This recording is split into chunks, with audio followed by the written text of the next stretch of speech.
La sala d'exposicions de l'Oficina Municipal de Turisme de Vall-de-Roures torna a convertir-se en un espai de trobada amb l'art.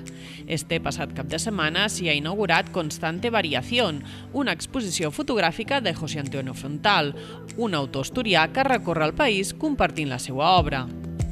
La mostra reuneix especialment imatges urbanes, combinant fotografies en blanc i negre i en color, així com amb diferents formats.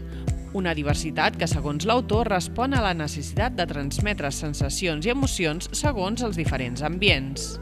Mi fotografía es urbana, pero aunque aquí no tenga muchos paisajes, también hay paisajes, hay bodegones.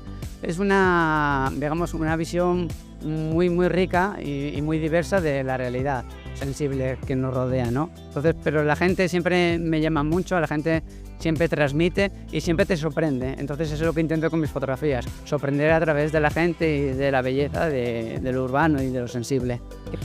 Durant la inauguració, Frontal va fer un recorregut comentat de l'exposició, tot i que defensa que cadascú interpreti lliurement les imatges. Les seues fotografies tenen molts nivells i diferents lectures i juguen amb la temporalitat i amb els detalls petits del dia a dia que sovint passen desapercebuts.